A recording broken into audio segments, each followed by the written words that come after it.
होनी शुरू हो गई हैं। ये देखिएगा, अगर हम लोग बात करें, चलिए क्या पढ़ना है फट से बताइए, जल्दी बताइए क्या पढ़ना है आपको। मिनरल्स में कौन कौन से मिनरल्स बचे रह गया, कौन से मिनरल्स पढ़ाना है, जल्दी जल्दी बात कर ले हम लोग। कोबाल्ट पढ़ा रहे थे, कोबाल्ट पढ़ा रहे थे कि आपको कोबाल्ट हो गया, बीच में थोड़ी छोड़ देंगे। आइए हम लोग बात कर लेते हैं। चलिए आइए हम लोग बात करते हैं कोबाल्ट के आगे। चलिएगा, हम मिनरल्स के बारे में बात कर रहे थे, खनिज के बारे में, कि हमारे बॉडी में किसकी कितनी जरूरत है। आज ये कंप्लीट होगा, हम डाइजेशन सिस्टम की तरफ बढ़ जाएंगे। चलिए क्लियर करते हैं।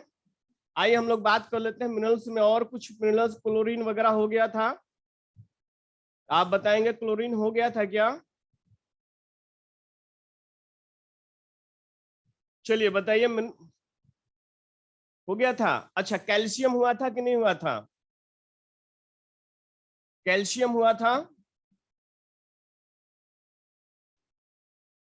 चलिए आइए हम लोग शुरू करते हैं। कैल्शियम, फास्फोरस, पोटेशियम वगैरह, फिर क्वेश्चन करके तुरंत डाइजेस्टिव सिस्टम की तरफ चले जाते हैं। चलिए हम लोग बात कर लेते हैं कैल्शियम के बारे में। तो आप जानते होंगे कैल्शियम, ध्यान से समझिएगा, ये बोन और टीथ के लिए बहुत इंपॉर्टेंट होता है। कैल्शियम किसके लिए इंपॉर्टेंट होता है?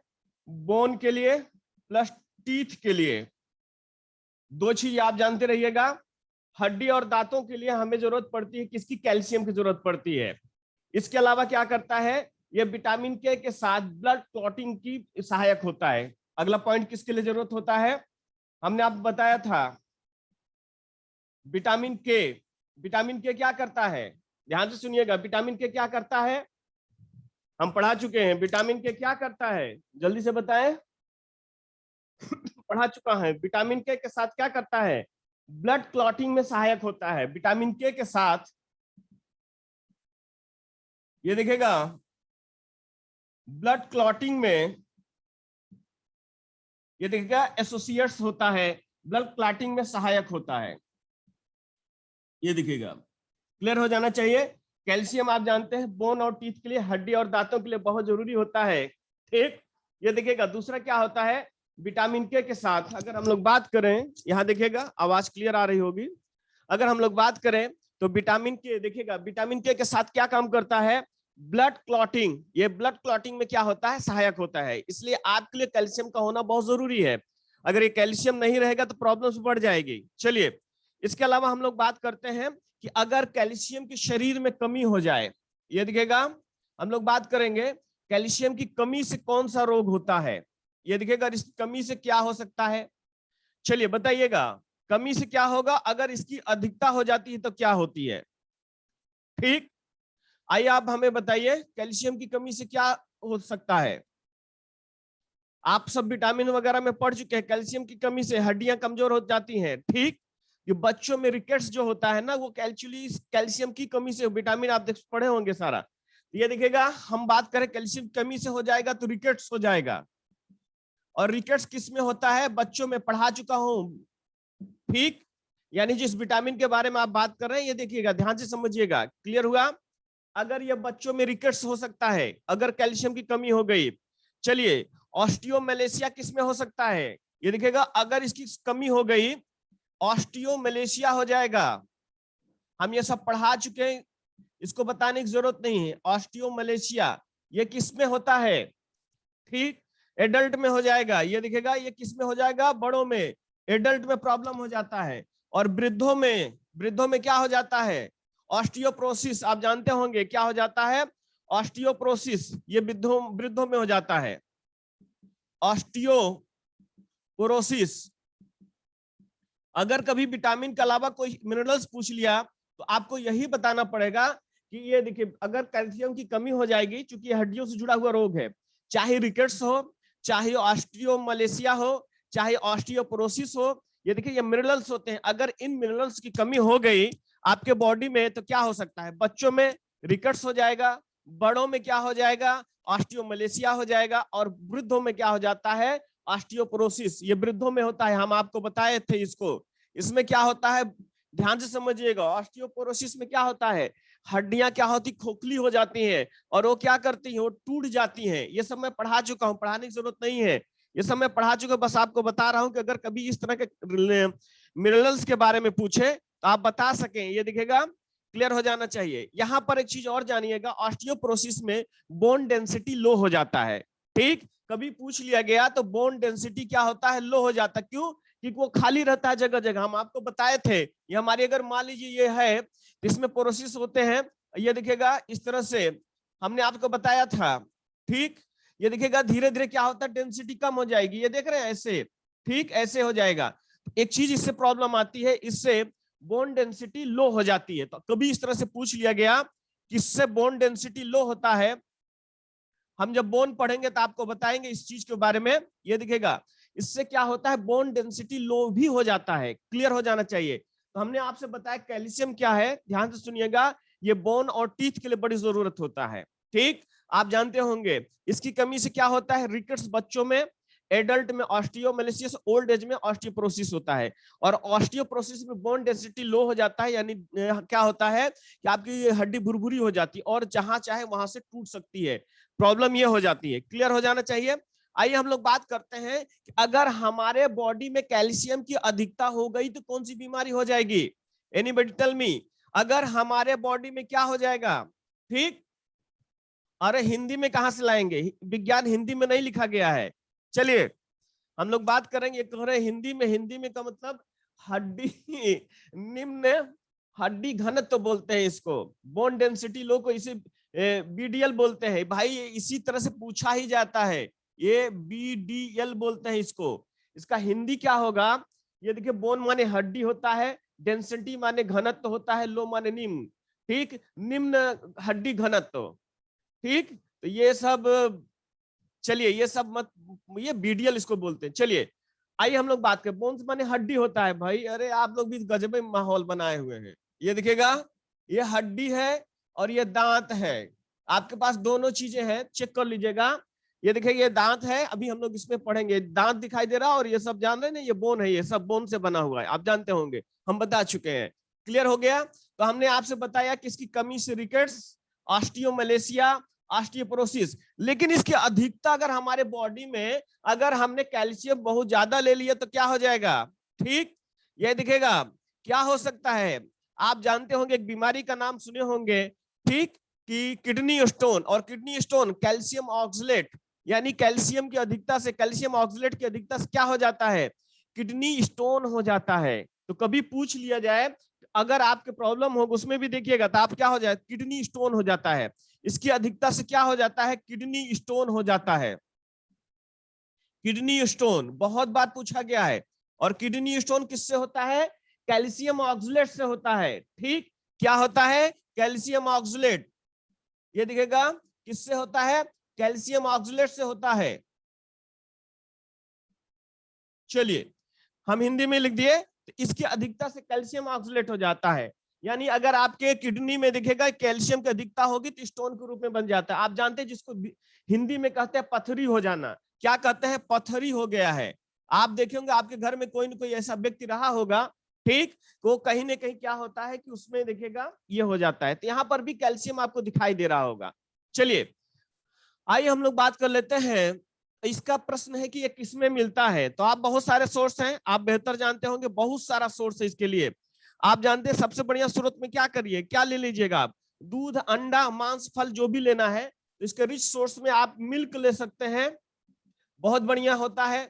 एग्स ले सकते हैं। ये दिखेगा, दो चीजें आपको दिमाग में रहना चाहिए, इसका कॉम्बिनेशन, दूध, अंडा, आप जानते होंगे बहुत बढ़िया होता है आपके बोन के लिए और आपके किसके लिए, ये दांतों के लिए। तो आप क्या ले सकते हैं, दूध ले सकते हैं, अंडा ले सकते हैं। इसके लिए मीट भी अच्छा होता है, आप मांस भी का इस्तेमाल कर सकते हैं। इसके अलावा क्या ले सकते हैं, फ्रूट्स ले सकते हैं। ये दिखेगा, फ्रूट्स ले सकते हैं। क्लियर हो जाना चाहिए। तो ये है आपका कैल्शियम। कैल्शियम दिखेगा, कैल्शियम, कैल्शियम किसके लिए बेहतरीन होता है, दांत और हड्डियों के लिए होता है।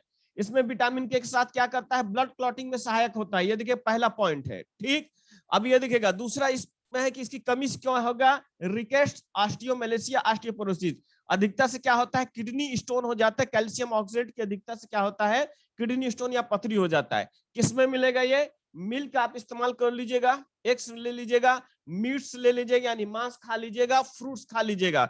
और ये कैल्शियम ऑक्सलेट हम लोग आगे बताएंगे ये कैल्शियम ऑक्सलेट मिलता कहां पर, क्या चीज खाने से हो जाता है। चलिए क्लियर हो गया। चलिए हम लोग बात करें, हम लोग बात करेंगे 500 पार्टिसिपेंट हो गया। चलिए वीडियो रुक गया है क्या? 500 आप पूरे बराबर हो गए हैं। चलिए वीडियो रुक गया हो तो बताइए, हम लोग आगे बढ़ जाते हैं। चलिए एवरीथिंग इज ओके, आइए चलिए तो आगे बढ़िएगा। हम लोग इसको बना लिए, स्क्रीनशॉट लीजिए, जल्दी लीजिए भाई।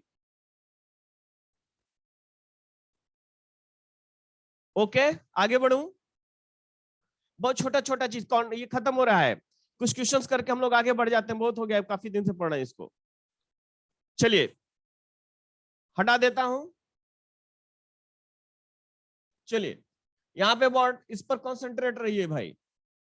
आइए हम लोग दूसरा बात करते हैं, इसी में छोटा सा पॉइंट है, फास्फोरस के बारे में हमने बात कर लेते हैं कि हमारे बॉडी के लिए फास्फोरस की क्यों जरूरत पड़ती है।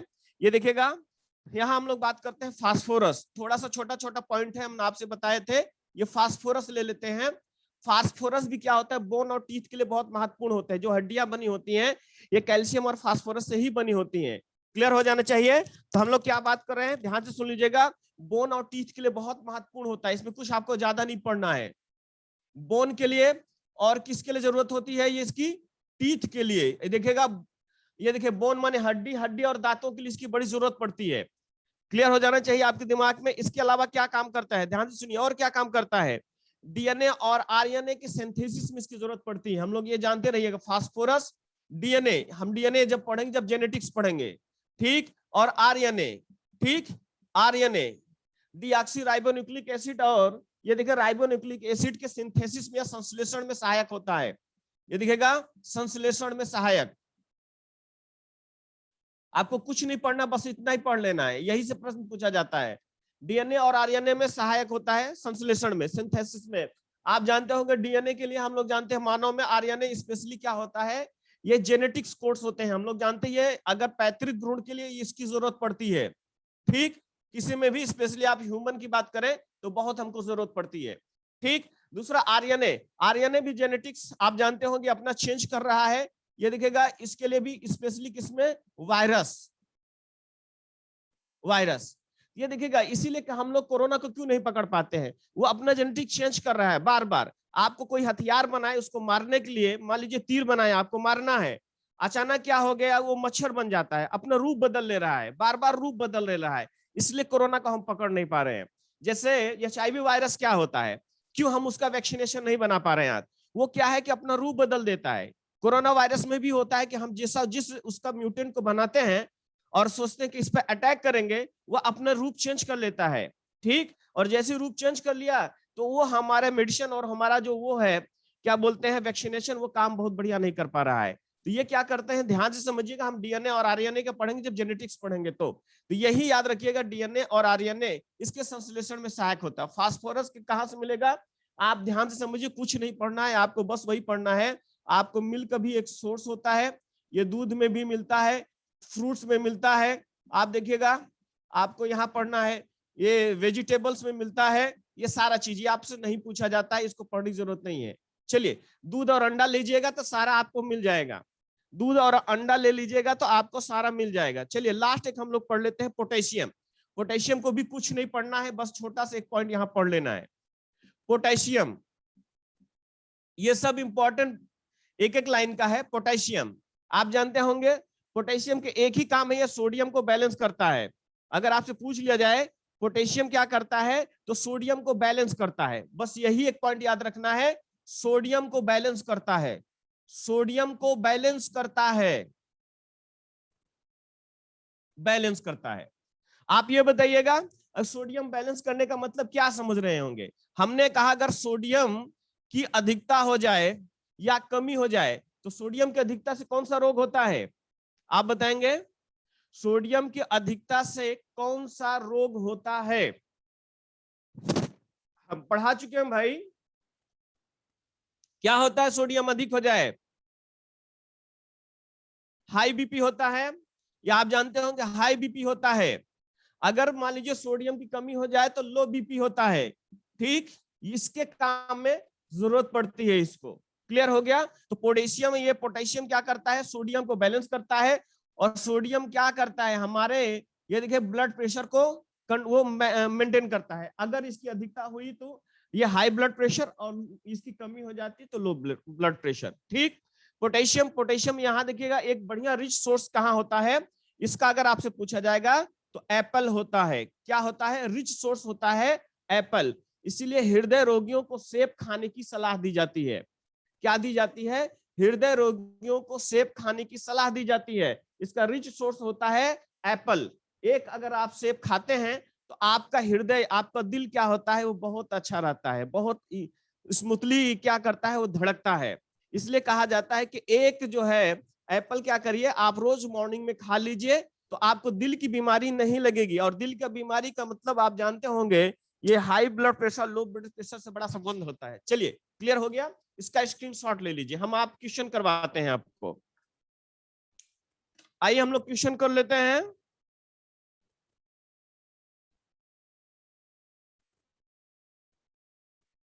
स्क्रीनशॉट ले लीजिए, जल्दी से हम लोग क्वेश्चन कर लेते हैं।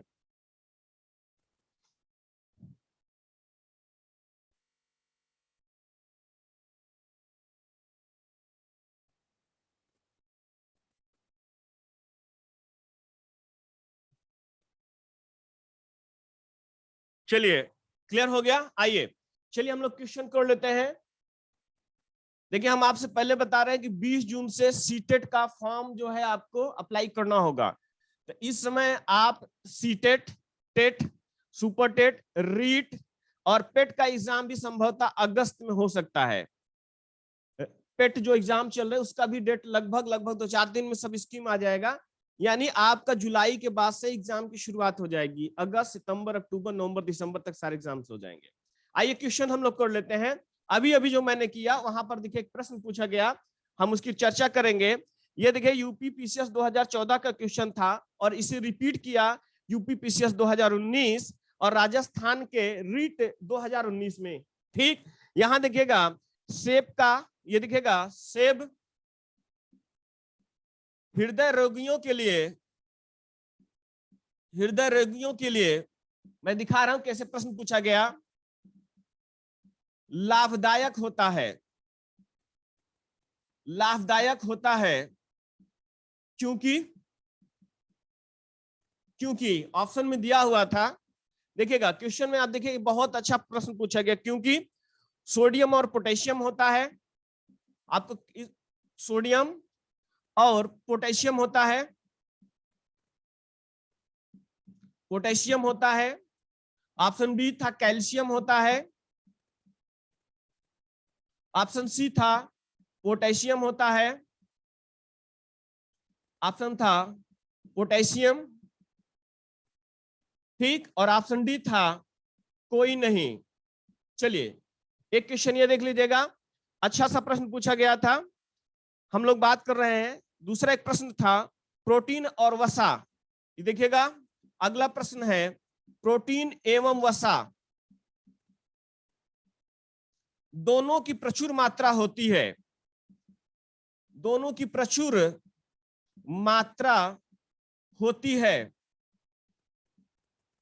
यानी प्रोटीन और वसा दोनों होते हैं, और आपके ऑप्शन में रहेगा, ध्यान से सुनिएगा, ऑप्शन ए चावल, ऑप्शन बी यहां हम लोग बात कर रहे हैं दाल, ऑप्शन सी मूंगफली, और ऑप्शन डी था यहां देखिएगा सेब। ये जो क्वेश्चन था वही आपसे पूछा गया। क्वेश्चन नंबर 3 देख लीजिएगा, आपको सब पता होगा, हम पढ़ा चुके हैं इसके बारे में।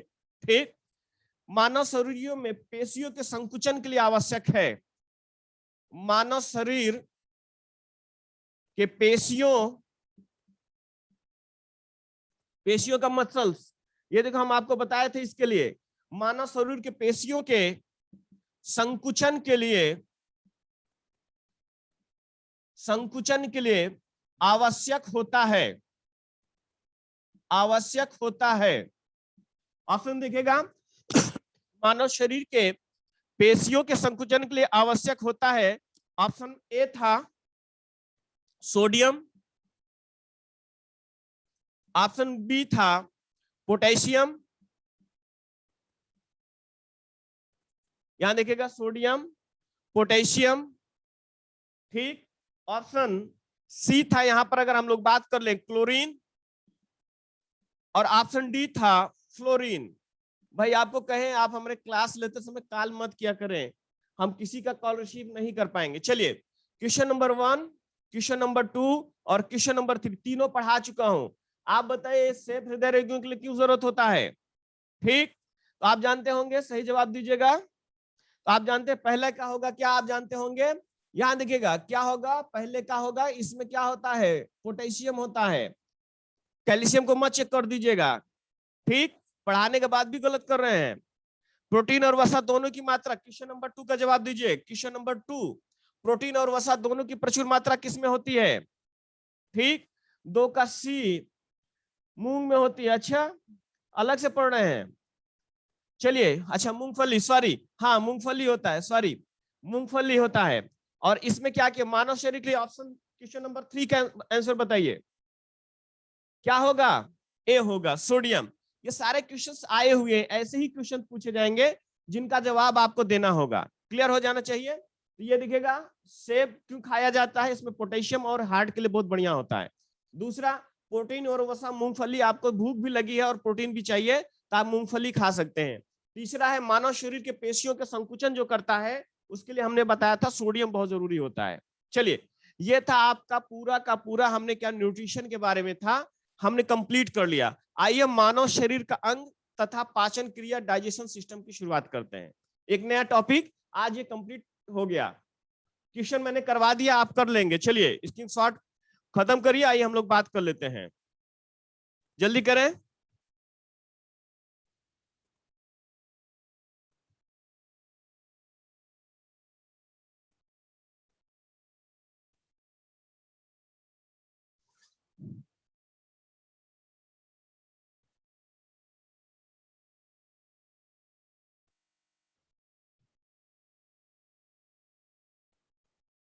चलिए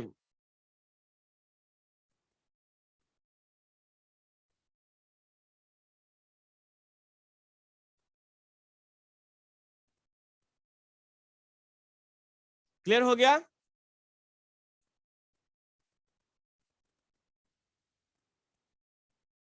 चलिए अब बस हो गया, इससे ज्यादा नहीं प्रश्न पूछेगा भाई, बहुत हो गया, इतना जितना बता दिए ना। ये तो इतना इसलिए बता दिए कि आप किसी भी एग्जाम में बैठिएगा, चाहे सीटेट होगा, चाहे टेट होगा, चाहे सुपर टेट होगा, या पीईटी के एग्जाम में बैठिएगा तो आपको ये दिखेगा, काम देगा। ठीक, आइए हम लोग बात करते हैं मानव शरीर, आपके सुपर टेट में है मानव शरीर का अंग, और क्या पूछा है उसमें, पाचन क्रिया। तो सुपर टेट में भी है, सी टेट में भी है, टेट में भी है।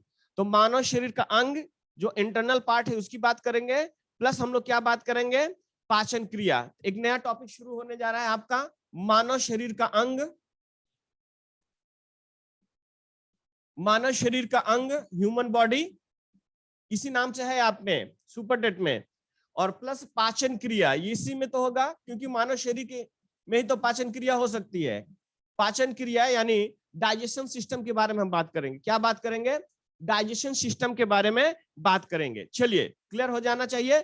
स्पेशली हम फोकस करके पाचन क्रिया से शुरू करेंगे और उसमें जो जो भी पार्ट आएंगे उन सब सारे अंगों को हम बताते जाएंगे। जैसे आपका ध्यान से सुनिएगा, सबसे पहले जैसे मुख गुहा आएगा, तो मुख गुहा में क्या होता है, टीथ होता है, टंग होता है, ठीक, और इसी के साथ लिप होता है। तो आपको बताएंगे लिप में क्या खूबी होती है।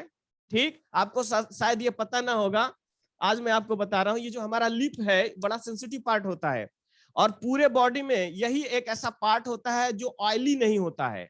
यानी आपके हर जगह से क्या होगा, तो नेचुरली ऑयल रिलीज होता है, आप कहीं से भी, ऑयली स्किन, ये सारा चीज। लेकिन आपके जो क्या होता है, जो लिप होता है, इसमें से ऑयल रिलीज नहीं होता है, नॉन ऑयली होता है। इसलिए क्या करते हैं, आप इस पर लिप बाम वगैरह लगाते हैं, अगर नहीं तो ये फट जाता है। और जो भी लगाते होंगे आप जानते होंगे, ये देख लीजिएगा। तो वो हम सब एक एक पार्ट को बारे में आपको बताना शुरू करेंगे। आइए मानव शरीर के अंग में पाचन क्रिया के बारे में बात करते हैं। तो सबसे पहले क्या होता है, हम लोग बात करेंगे पाचन क्या होता है, बहुत सिंपल तरीके से समझिएगा। चलिए ध्यान से सुनिएगा, हम भोजन को जब लेते हैं तो भोजन के देखिए कंपाउंड उसमें होता है। ये देखिएगा हम लोग बात करेंगे ये देखिए भोजन क्या होता है, एक जटिल, बहुत सारे जटिल अणु होते हैं, ध्यान से समझिएगा। जैसे मान के चलिए ये आपका भोजन हो गया, हम इसके बारे में बात करें, इसको आपको खाना है, ठीक, ध्यान से समझिएगा, इसको खाना है। तो अब ये क्या होगा, ये छोटे छोटे टुकड़ों में टूटना, ये दिखेगा, ये देखिए ये टूट रहा है, ये दिखेगा, ये भोजन था, और ये भोजन क्या है, ये देखिए जटिल अणुओं से मिलकर बना हुआ है, ठीक, किससे मिलकर बना हुआ है, इसको लिखने की जरूरत नहीं, पहले समझिएगा, जटिल अणुओं से मिलकर बना है, ठीक, ये जटिल अणुओं से मिलकर। अब आप इसको क्या करना है, इसको तोड़ देना है, ठीक, क्या करना है, इसको क्या करिएगा, भोजन को क्या करना है, इसको सरल अणु में बदल देना है, या छोटे छोटे टुकड़ों में बदल देना है। इसको किस में बदलना है, सरल, सिंपल, ये दिखेगा, सरल अणु में बदल देना है, ठीक, यानी छोटे छोटे टुकड़ों में बदल देता है। तो इसी को हम लोग कहते हैं पाचन। क्या कहते हैं, पाचन कहते हैं। फिर से समझिएगा, भोजन क्या है, ये देखिएगा, ये कॉम्प्लेक्स होता है, पूरा का पूरा क्या होता है, कॉम्प्लेक्स होता है, ठीक, ये जटिल अणु होता है। अब मान के चलिए आपका ये भोजन है, ये देखिए ये भोजन है, हम क्या करते हैं, इसको तोड़ देते हैं। जैसे सी मतलब कार्बोहाइड्रेट, ध्यान से समझिएगा, सी कार्बोहाइड्रेट है। तो कार्बोहाइड्रेट क्या होता है, आप जानते होंगे ना, मेनी या टाइप्स ऑफ कार्बोहाइड्रेट होता है, ठीक। तो आप ये तो नहीं है ना कि कार्बोहाइड्रेट ले लिए तो डायरेक्ट आपको एनर्जी मिल जाएगी, ये दिखेगा, तो ये प्रोटीन है आपका, ठीक, और ये आपका फैट है। ये देखिए तीन चीजों के बारे में हम बात करेंगे, सी से कार्बोहाइड्रेट, पी से प्रोटीन, और एफ से ये दिखेगा फैट होता है। तो जब आपका ये कार्बोहाइड्रेट टूटेगा तो किसमें चेंज होता है, एनर्जी क्या कौन सी देती, कार्बोहाइड्रेट देती है या ग्लूकोज देती है आपको, शरीर को ऊर्जा कौन देती है, तो कार्बोहाइड्रेट किसमें टूटेगा, ग्लूकोज में टूट जाएगा। तो ये किसमें टूटता है, ये ग्लूकोज में टूट जाएगा, आप जानते होंगे। प्रोटीन, प्रोटीन कई अमीनो एसिड में बना होगा, तो फिर टूट किस में जाएगा, एमिनो एसिड में टूटेगा, ध्यान से सुनिएगा, एमिनो एसिड में टूटेगा, एमिनो एसिड में टूट जाएगा। और फैट क्या है, फैट किस में टूटेगा, वसी अम्ल में टूट जाएगा, फैटी एसिड में टूट जाएगा, ये दिखेगा फैटी एसिड में टूट जाएगा।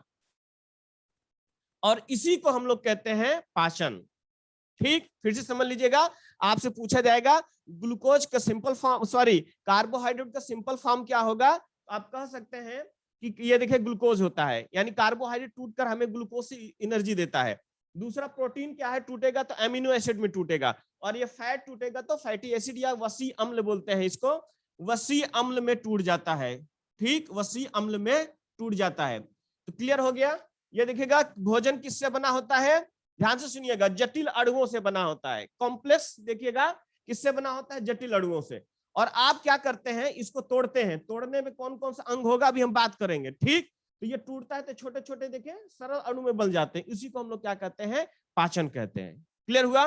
जैसे कार्बोहाइड्रेट ग्लूकोज में, प्रोटीन अमीनो एसिड में, और ये देखिए फैट क्या है, फैटी एसिड में टूट जाता है। तो इस तरह से हमें क्या देता है, ये समान तरह की ऊर्जा वगैरह देता है। अब हम बात करेंगे कि पाचन क्रिया में कौन कौन सा अंग भाग लेता है, उसी को पढ़ना है हमें। आइए हम लोग शुरू कर देते हैं। चलिए स्क्रीनशॉट लेना है तो ले लीजिए, नहीं तो छोड़ दीजिए, आगे बढ़िए। आइए हम लोग बात करते हैं पाचन क्रिया में कौन कौन लोग भाग लेते हैं। और जो पाचन क्रिया में भाग लेने वाले अंग होते हैं उन्हें हम लोग कहते हैं पाचन तंत्र। पाचन क्रिया में भाग लेने वाले अंगों को हम लोग कहते हैं पाचन तंत्र या डाइजेस्टिव सिस्टम बोलते हैं। हो गया, जल्दी करे भाई, हो गया। आप जानते हैं कि गर्मी इतनी ज्यादा हो गई है। आइए आइए हम लोग बात करेंगे पाचन तंत्र का मतलब, डाइजेशन सिस्टम मतलब है कि पाचन क्रिया में जो भाग लेता है उसी को हम लोग पाचन तंत्र कहते हैं। आइए हम लोग बात करेंगे, इंग्लिश में सिर्फ ऐसे ही बोलूंगा, लिखूंगा नहीं, क्योंकि आपका समय खराब होगा, मेरा भी होगा। पाचन तंत्र को हम लोग पढ़ेंगे, ये दिखेगा, यानी पाचन क्रिया में भाग लेने वाले अंगों को हम लोग पाचन क्रिया कहते हैं। चलिए पाचन तंत्र जो पाचन क्रिया में भाग लेते हैं, पाचन क्रिया में जो भाग लेते हैं, चलिए इस पाचन तंत्र को हम लोग देखिए दो हिस्सों में बांट सकते हैं। ध्यान से सुनिएगा, इसको ही पढ़ना है हमें। हम लोग बात करेंगे, सबसे पहले हम लोग बात करते हैं आहार नाल की। आहार नाल का मतलब जो आप भोजन लेंगे वो मुख से एक लंबी से भी आपको हम बताएंगे, वो नीचे तक चला जाएगा। एक पहले इसको समझिए।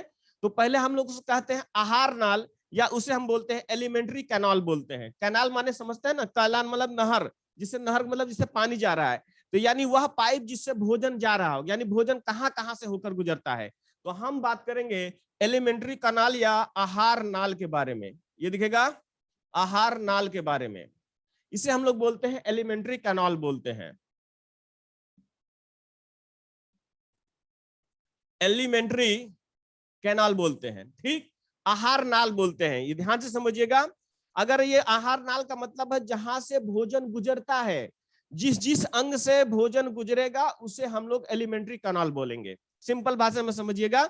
अगर आप इससे पहले भी पढ़े होंगे तो इस बार आपको ज्यादा मजा आएगा, क्योंकि उस बार कम समय था, इस बार समय है, तो हम आपको तरीके से पढ़ा रहे हैं।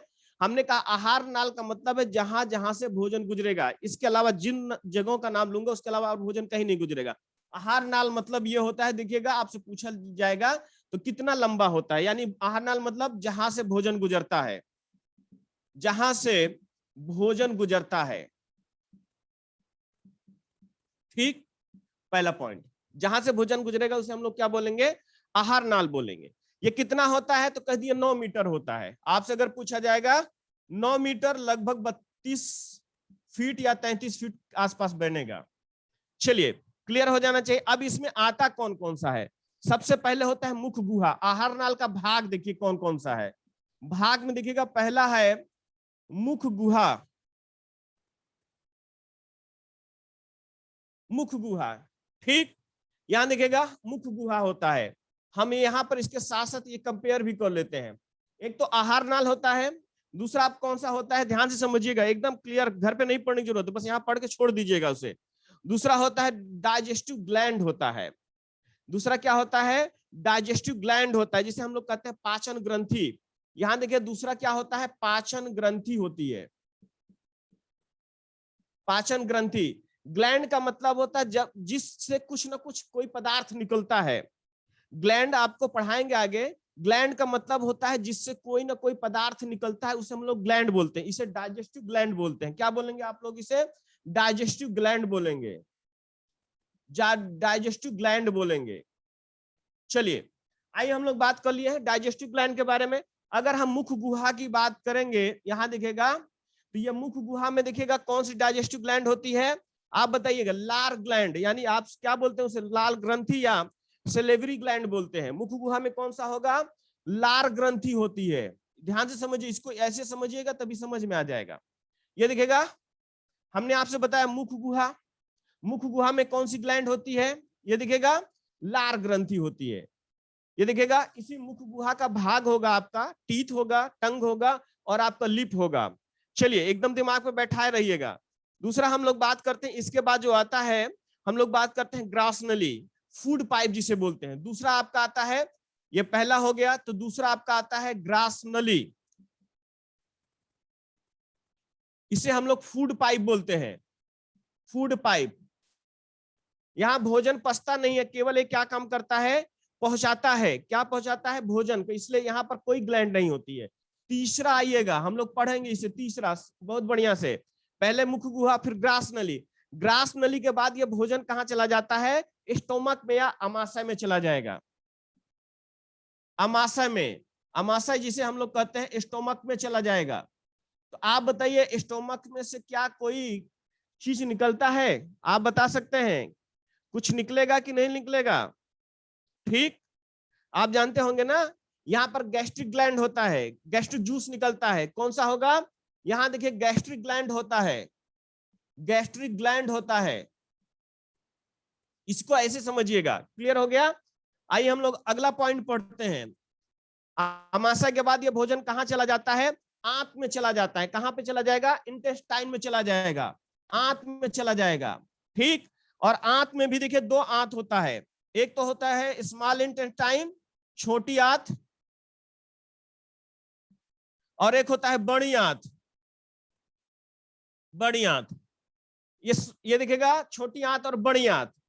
आप जानते होंगे लार्ज इंटेस्टाइन और स्मॉल इंटेस्टाइन, और आप जानते होंगे कि इस जो कि छोटी आंत से जो ग्लैंड जुड़ी होती है, ये देखिए दो ग्लैंड जुड़ी होती है, इसको समझिएगा। पहला आपका पैंक्रियाज होता है, जिसे आप अग्नाशय बोलते हैं। दूसरा होता है आपका लीवर। क्या होता है? लीवर। तो छोटी आंत से कौन से जुड़े होंगे? एक तो आपका अग्नाशय जुड़ा होगा, इसको बहुत अच्छे से समझिएगा। एक तो अग्नाशय जुड़ा होता है, ठीक, और दूसरा होता है आपका लीवर या यकृत जुड़ा होता है। चूंकि जगह नहीं है, ये देखिए हम बाद में इसको बात करेंगे। और बड़ी आंत में देखिए कोई ग्लैंड व्लैंड नहीं होता है, ठीक, आप जानते होंगे, यहाँ कुछ नहीं होता है। इसके बाद हम लोग जानते हैं कि इसके बाद भोजन कहाँ निकल कर चला जाता है? बड़ी आंत के बाद कहाँ चला जाता है? गुदा में, गुदा के जरिए से बाहर चला जाता है। फिर से समझ लीजिए, हम इसको मैप के थ्रू दिखा रहे हैं। तो हमने आपसे कहा आहार नाल क्या होता है, एलिमेंट्री कैनाल क्या होता है, जहां से भोजन गुजरता है, जहां से भोजन गुजरता है वो होता है, ठीक। और डाइजेस्टिव ग्लैंड होता है, ये भोजन में, यहां से भोजन नहीं गुजरता है, ये पॉइंट आप याद रखिएगा। जो ग्लैंड है यहां से भोजन नहीं गुजरता है, यहां से भोजन, ठीक, एक तरह से समझिएगा ये क्या करता है, या यहां आप समझ सकते हैं, यहां से भोजन के मालूम आप कह सकते हैं भोजन पाचन में सहायक होता है, भोजन पाचन में सहायक, ठीक, उसको मदद करता है। और उसके लिए क्या करता है कि वो जूस निकालता है, अभी आपको बताएंगे, ठीक। ये देखिएगा पूरे में हर जगह कहीं न कहीं कोई न कोई चीज निकल रहा है। तो हम लोग क्या बात करेंगे कि पाचन ग्रंथि क्या होता है, भोजन में सहायक होता है, वहां से जनरली भोजन नहीं गुजरता है, यहां से भोजन गुजरेगा। तो आहार नाल दिखेगा 9 मीटर या 32 फीट होता है। इसमें मुख गुहा होता है, ग्रास नली होता है, अमाशय होता है, आंत होता है, छोटी आंत और बड़ी आंत। मुख गुहा से कौन सी ग्लैंड है? सिलिवरी ग्लैंड जुड़ी होती है। और देखिएगा ग्रास नली में कोई ग्लैंड नहीं होता है, अमाशय में आपका गैस्ट्रिक ग्लैंड होता है, और छोटी आंत से अग्नाशय यानी पैंक्रियाज और लीवर जुड़ा होता है, उससे जुड़ा हुआ सहायक है इसके अंग। क्लियर हो गया? तो हम लोग आगे बढ़े, एक मैप पहले समझ लेते हैं, फिर आपको आसानी हो जाएगी। चलिए एकदम दिमाग में बैठा लीजिएगा इसको, हमें इसको एक एक करके आगे बढ़ेंगे। यानी आपको क्या पढ़ना है, आप जब मुख गुहा पढ़ेंगे तो मुख गुहा में आप क्या पढ़ेंगे? टीथ भी पढ़ेंगे, टंग भी पढ़ेंगे, ठीक। आपको पता होना चाहिए जब आप टंग के बारे में होंगे तो उसमें दिखेगा, वो दिखेगा टेस्टिस ग्लैंड होता है, यानी टेस्ट। और आपको पता होना चाहिए महिलाओं में टेस्ट लेने की क्षमता ज्यादा होती है, पुरुषों में उसकी अपेक्षा कम होती है। पुरुष को कुछ भी दे दीजिए तो खा लेता है, और महिला को क्या चाहिए? चटर पटर चाहिए। क्यों होता है उसका रीजन समझिएगा। ऐसा नहीं है महिलाओं को चटर पटर ज्यादा पसंद है तो उसके पीछे साइंस काम करता है, ये मत है कि अपने मन से सब समझ लीजिएगा। आइए साइंस को समझिएगा तब आप अपने को समझ लीजिएगा। सबसे पहले साइंस समझिए, फिर अपने आप को समझ जाइएगा। हटा देता हूं इसको। चलिए आइए हम लोग बात कर लेते हैं, ये सब हो गया, एक एक बेसिक से पढ़िए। आइए देखिएगा हम लोग बात करते हैं बॉडी को ले लेते हैं। ह्यूमन बॉडी जैसे बनेगा, जरूरी नहीं कि आप ऐसा बनाए, आप अपने मन से कैसा भी बना सकते हैं, ठीक। अगर हम पहले भी जैसे बनाते रहे हैं, हालांकि बहुत अच्छा नहीं बनता है, आप जानते होंगे।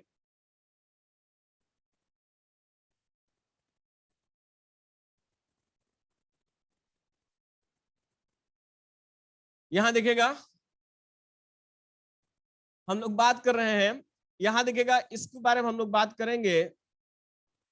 ये मुख गुहा की तरह आपको दिखाई देगा, बहुत अच्छा नहीं बना, कोई बात नहीं बना, कोई बात नहीं। चलिए यहां से जब हम लोग नीचे आएंगे तो आप देखेंगे यहां पर क्या मिलता है। एक आपको मिलेगा, इसको समझिएगा जो मैं बता रहा हूं, पूरे बॉडी को, और एक पाइप ये मिलता है आपको।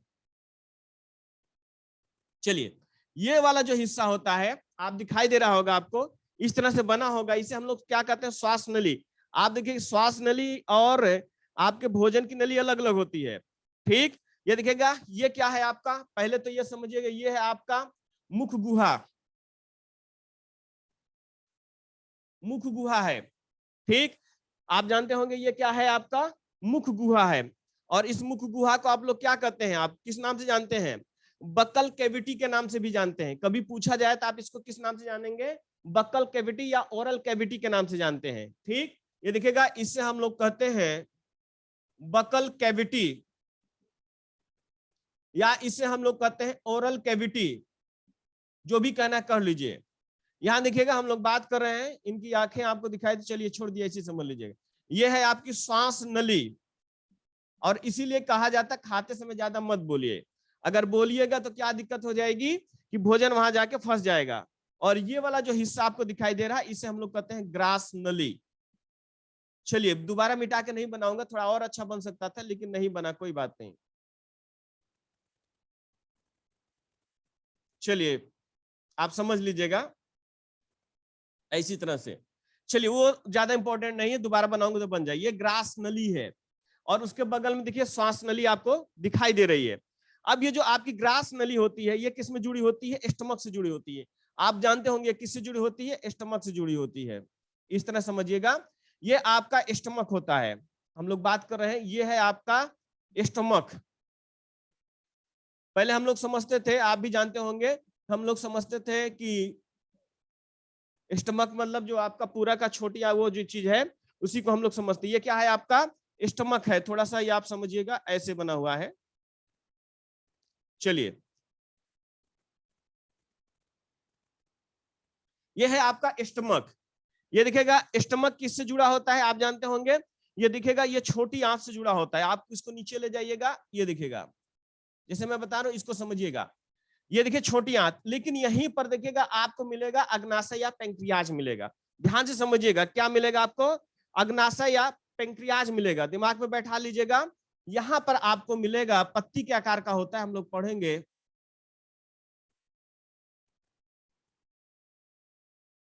इस तरह से आप देखिएगा, मैं इसे बना रहा हूं। ये जो चीज होगा आपका, ये अग्नाशय, ये दिखेगा, ये अग्नाशय है। और आप जानते हैं अग्नाशय क्या करेगा? अग्नाशय देखिएगा, ये यहां से भोजन नहीं जाता है, लेकिन क्या करता है? वो कुछ छोड़ता है। यहां देखिएगा, यहां पर हम लोग क्या देखते हैं, इस तरह से समझिएगा, ये देखिएगा, ये क्या चीज होगा आपका? ये लीवर होगा। इसको हम लोग क्या कहते हैं? लीवर या यकृत कहते हैं। पहले पार्ट समझ लीजिएगा। ये देखिए ये सब जुड़े हुए हैं किससे? आप देख रहे होंगे, ये आप देख रहे होंगे, ये आपका स्टोमक है, स्टोमक से ये जुड़ा हुआ आपका अग्नाशय है, अग्नाशय से जुड़ा हुआ आपका लीवर या यकृत है। इसके जस्ट नीचे जब जाइएगा तो आपको क्या मिलेगा? आपको मिलेगा छोटी आंत। ये दिख रहे हैं, ये छोटी आंत जुड़ी हुई है, ये दिखेगा। हम लोग बात कर रहे हैं, ये दिखेगा, ये छोटी आंत है।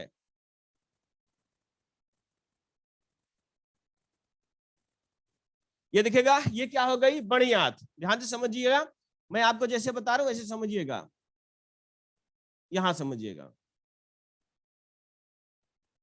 ठीक। अंदर जो है आपको छोटी आंत दिखाई दे रही होगी, ये देखिए ये छोटी आंत है। पहले भोजन छोटी आंत, छोटी आंत से देखिए, ये देखिए यहां मैंने ऐड कर दिया, ये है, आप देख रहे होंगे, ये आपकी है, क्या है? ये दिखेगा छोटी आंत, और ये बड़ी है, इसको हम लोग कहते हैं बड़ी आंत। जो डबल लाइन में है वो है बड़ी आंत, और ये वाला जो सिंगल लाइन में है इसे हम लोग कहते हैं छोटी आंत। छोटी आंत के भी बहुत सारे पार्ट होते हैं, हम लोग पढ़ेंगे। और ये वाला हिस्सा आप देख रहे होंगे, इसे हम लोग क्या कहते हैं? एनस या गुदा कहते हैं। नीचे वाला हिस्सा जो देखेंगे उसे हम लोग क्या कहते हैं? यहां देख लीजिएगा, इसे हम लोग कहते हैं एनस या गुदा कहते हैं। जहां से क्या होता है, ये बाहर हो जाएगा, पूरा का पूरा माल जो है बचा हुआ बाहर हो जाता है, उसे हम लोग कहते हैं एनस या फिर आपका गुदा। इसी को हमको पढ़ना है, इसी को हमको पढ़ना है, क्लियर हो जाना चाहिए। यहां देख लीजिएगा, इस तरह से आपको दिखाई दे रहा होगा। हम लोग बात कर रहे हैं मुख गुहा के बारे में, इसे ओरल कैविटी या देखिए या बकल कैविटी बोलते हैं, ठीक। कभी कभी तो आप ये जान लीजिएगा, ये आपका मुख गुहा हो गया, ठीक। यहां देखिएगा, हम लोग बात करेंगे श्वास नली। श्वास नली हमें नहीं पढ़ना है, हमें पढ़ना है ग्रास नली के बारे में, ठीक। यहाँ हमें लीवर के बारे में पढ़ना है, तो कम से कम ये बॉडी का अंग हो गया कि नहीं हो गया। हमें स्टमक के बारे में पढ़ना है, ये भी हो गया कि नहीं हो गया। हमें अग्नाशय के बारे में पढ़ना है, ये हो गया कि नहीं हो गया। छोटी आंत और बड़ी आंत के बारे में पढ़ना है, तो फिर बचेगा क्या? हमारी आंख पढ़ लीजिएगा, कान पढ़ लीजिएगा, नाक पढ़ लीजिएगा, ठीक। और हाथ पैर पढ़ लीजिएगा, हार्ट पढ़ लीजिएगा, तो आप लंग्स पढ़ लीजिएगा, आपका कंप्लीट हो जाएगा शरीर का अंग, तो क्लियर हो जाना चाहिए। तो पाचन क्रिया में जो भाग लेता है, तो वो देखिएगा, हम लोग बात कर रहे हैं, यही वो अंग है हम लोगों ने बात किया। तो ये पहला है आपका मुख गुहा, ध्यान से सुनिएगा। मुख गुहा के बाद दूसरा आपका ग्रास नली है, ये दिखेगा। फिर आपका स्टमक आता है, स्टमक के बाद देखिएगा आपकी छोटी आंत आती, उससे जुड़ा हुआ होगा। एक तो आपका पैंक्रियाज जुड़ा रहता है, दूसरा आपका यकृत जुड़ा रहता है। फिर ये देखिए छोटी आंत किसमें खुल जाती है, बड़ी आंत में। ये देखिएगा हम आपको बता रहे हैं, ये आप देखिएगा जो इसमें ये खुल जाएगा बड़ी आंत में, और बड़ी आंत से देखिएगा क्या होता है कि भोजन बाहर चला जाता है एनस के जरिए से, जो बचा हुआ मटेरियल होता है वो बाहर चला जाता है। तो इस तरह से आपका ये बॉडी का पूरा पार्ट है। अब हम लोग यहां से पढ़ना शुरू करेंगे, यहां से पढ़ना शुरू करेंगे। चलिए इसका स्क्रीनशॉट लीजिए, एक एक चीज को हम पढ़ना शुरू करेंगे। अरे दिख रहा होगा भाई, नीचे यहां लिख दिया हूं ना एनस, अब नीचे कहां से उसको ऊपर लेकर जाऊं। चलिए अभी फिर से बना देंगे भाई, काहे परेशान हो रहे हैं। देखिए इसकी नाक लंबी हो गई, माना जैसे नहीं बन पाया। चलिए आप लोग परेशान मत होइए।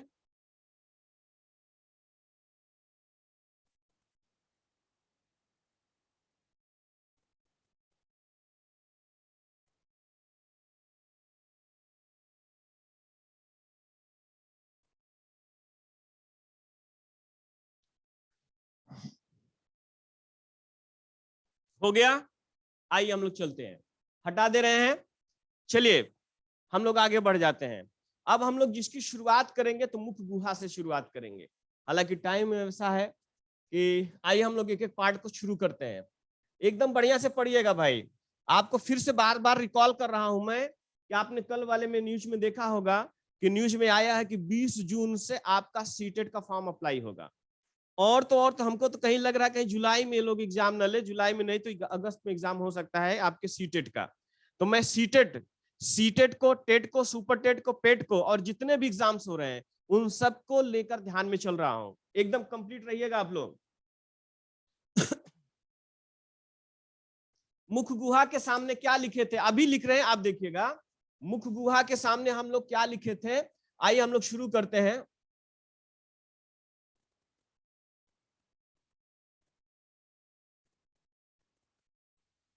चलिए आइए हम लोग बात कर लेते हैं। ये देखिएगा ये आपका मुख गुहा होगा। तो हम लोग जिसके बारे में बात कर रहे हैं मुख गुहा के बारे में। आइए हम लोग समझते हैं मुख गुहा। इस मुख गुहा को दो नाम से और जानते हैं। एक तो कहते हैं बकल कैविटी, आप जानते होंगे, कई बार पूछा गया है। और दूसरा है ओरल कैविटी। देखेंगे आप लोग डॉक्टर के पास जाते हैं, इसे देखिएगा BUCCAL। चलिए, और ओरल भी बोलते हैं, ओरल आप समझते होंगे। चलिए मुख गुहा, आइए हम लोग बात करते हैं मुख गुहा में आपको क्या क्या पढ़ना होता है। मुख गुहा में क्या पढ़िएगा, तो ध्यान से सुनिए। मुख गुहा यानी माउथ को हम पढ़ेंगे, इसको स्पेशली सिंपल भाषा में हम लोग माउथ कहते हैं। माउथ कहते हैं, क्या पढ़ेंगे आप इसमें टीथ पढ़ेंगे। कहिए तो पढ़ाएं या छोड़ दें। दूसरा इसमें पढ़ेंगे आप टंग पढ़ेंगे, ठीक। और तीसरा इसमें लिप पढ़ेंगे, लिप पढ़ेंगे, तीन चीज यहां पढ़ेंगे। दूसरा इसमें लिखिएगा आप पढ़ेंगे स्लेवरी ग्लैंड पढ़ेंगे, लार ग्रंथि पढ़ेंगे, ठीक, लार ग्रंथि पढ़ेंगे। इतनी चीजें आपको मुख गुहा में पढ़ना है। चलिए आइए हम लोग शुरू करते हैं। चलिए तो आप चाहे तो इसको करें, या तो टीथ उठ को छोड़ देते हैं, भगा देते हैं, उसको कोई जरूरत थोड़ी है हमको, ठीक। हम उसको छोड़ देते हैं, बाकी चीजें एडजस्ट कर लीजिएगा। चलिए हम लोग बात करते हैं। आइए हम लोग बात करते हैं, एक प्रश्न पूछा जाता है कि भोजन की प्रक्रिया कहाँ से, तो आप जानते होंगे कि यहाँ देख लीजिए हम लोग बात करते हैं। सबसे पहले लार ग्रंथि के बारे में बात करें क्योंकि जगह बचा हुआ है। आइए हम लोग पहला तो हम सबसे पहले ये बात करते हैं कि भोजन की पाचन प्रक्रिया मुख से शुरू होती है। पाचन क्रिया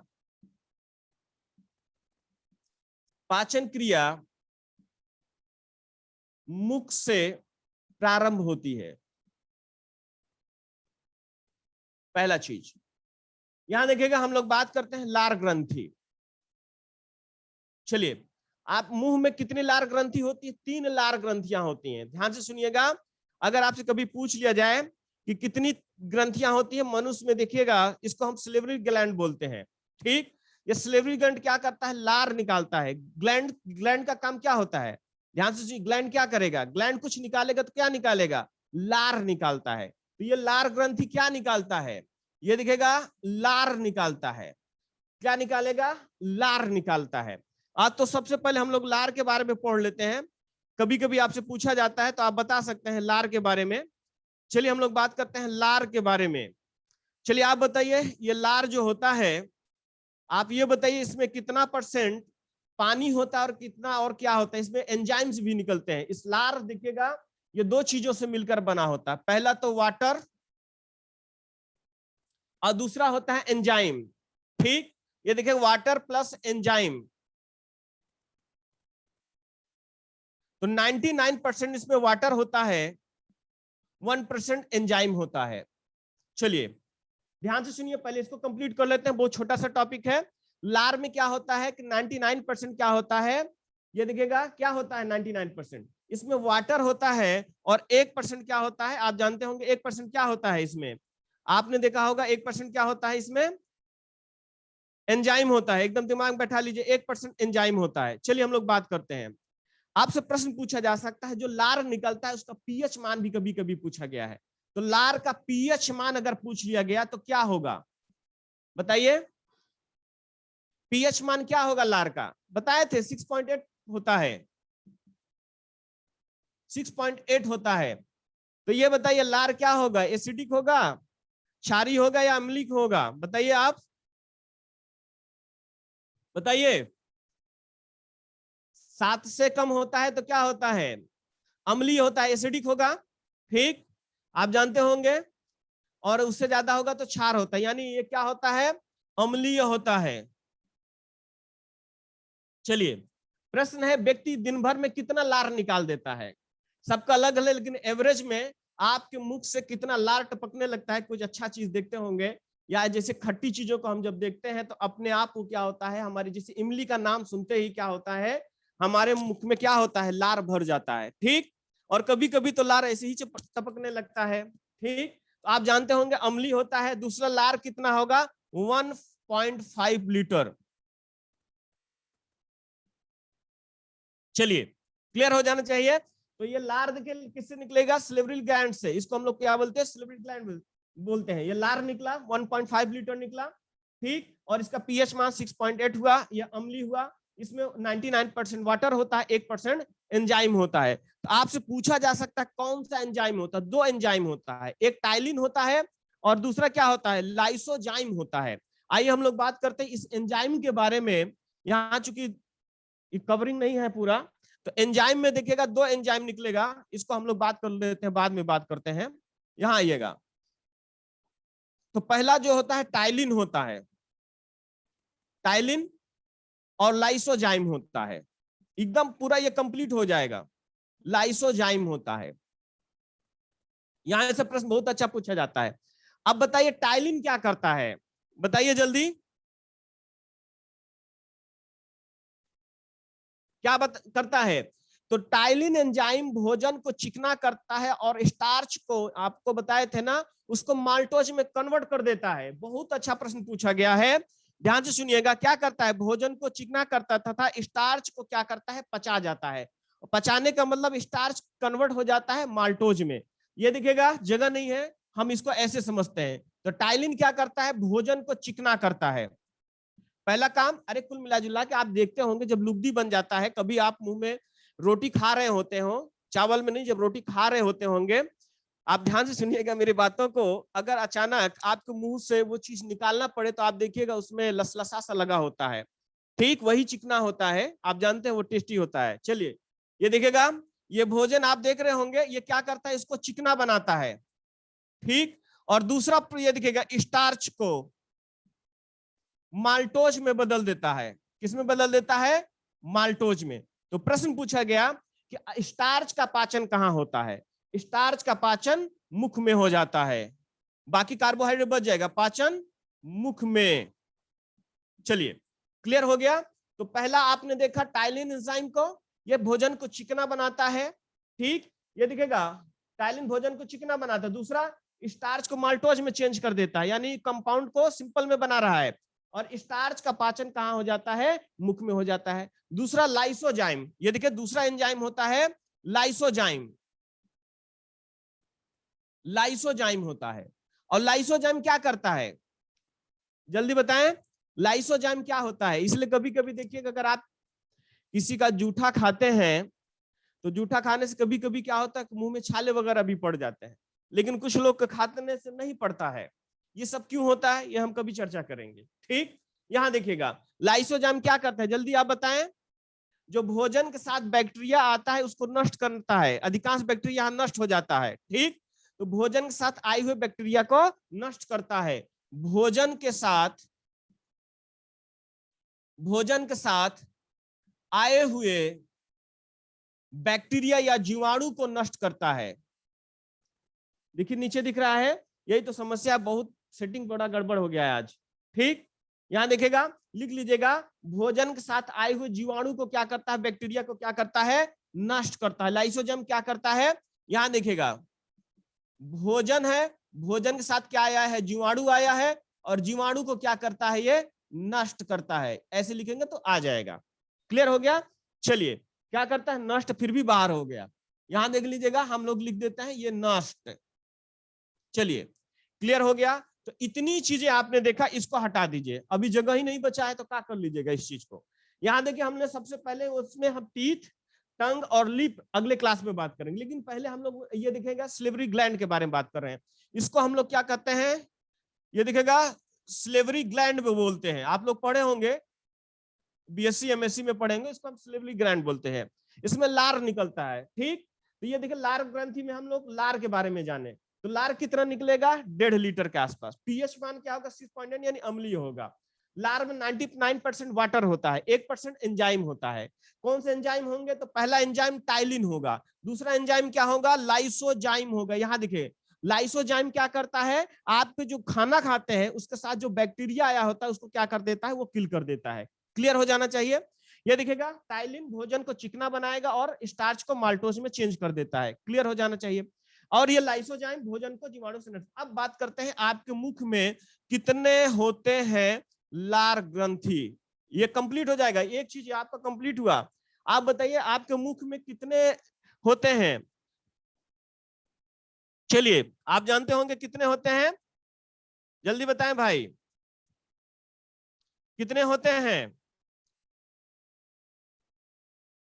3 होते हैं, आपको बताए थे। चलिए, कितने होते हैं आपके यहाँ, 3 होते हैं। तो ध्यान से सुनिए, उसका नाम नहीं बताऊंगा मैं, इंग्लिश में बहुत ऐसा टेढ़ा मेढ़ा है। तो देख लीजिएगा, आपके यहाँ जो 3 पर गई दिखेगा, आपके यहाँ जो होते हैं स्लिवरी ग्लैंड होते हैं, 3 ग्लैंड होती हैं। एक जीभ के नीचे होती है, आपके दिमाग में होना चाहिए, कहाँ नहीं होती है, जीभ के नीचे होती है। दूसरा कहाँ होगी, आपके जबड़ों के कोड़ पर होती, और तीसरा कान के नीचे होती है। क्लियर हो गया? तो 3 होती, एक जीभ के नीचे, कान के नीचे, और एक जबड़ों के नीचे होता है। ये दिखेगा, तो 3 होते हैं। आपको इतना नहीं पढ़ना है, जीभ के नीचे, कान के नीचे, जबड़े के नीचे, आपको ये सब नहीं पढ़ना, बस इतना जानना है कि लार ग्रंथि क्या होती है, मतलब 3 होती है बस। चलिए, क्लियर हो गया? तो हम इससे बोलते हैं, मुख गुहा को क्या बोलते हैं, ये दिखेगा, बकल कैविटी बोलते हैं, ओरल कैविटी बोलते हैं। भोजन का पाचन क्रिया कहाँ से शुरू होता है, मुख से प्रारंभ होता है। चलिए, इसमें हमने सबसे पहले आपको क्या पढ़ा, लार ग्रंथि पढ़ा, सिलिवरी ग्लैंड के बारे में पढ़ा। सिलिवरी ग्लैंड में आपने देखा 1.5 लीटर इतना हुआ, वाटर और एंजाइम हुआ, और ये पूरा का पूरा हो गया। क्लियर समझ में आ गया? तो स्क्रीनशॉट ले लीजिए आप। नमस्कार नमस्कार, ठीक है। चलिए, स्क्रीनशॉट ले लीजिए। जगह नहीं है भाई, वो सब जीभ के नीचे, कान के नीचे, फिर बताएंगे। थोड़ा सा रखिए, सुपर डेट में आइए, ऑफलाइन में बताएंगे। सब यही पढ़ लीजिएगा, उतना पढ़ना होगा तो नीट में आ जाएगा एग्जाम में। चलिए, उतना तो नीट के एग्जाम में आता है। ठीक,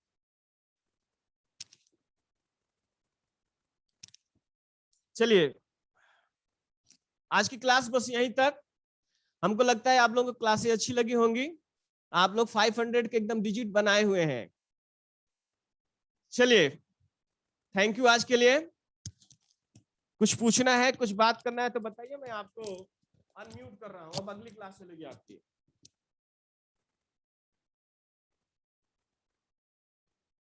बहुत अच्छी लगी। अच्छा चलिए, thank you sir. Thank you sir. Most thank you sir. Welcome.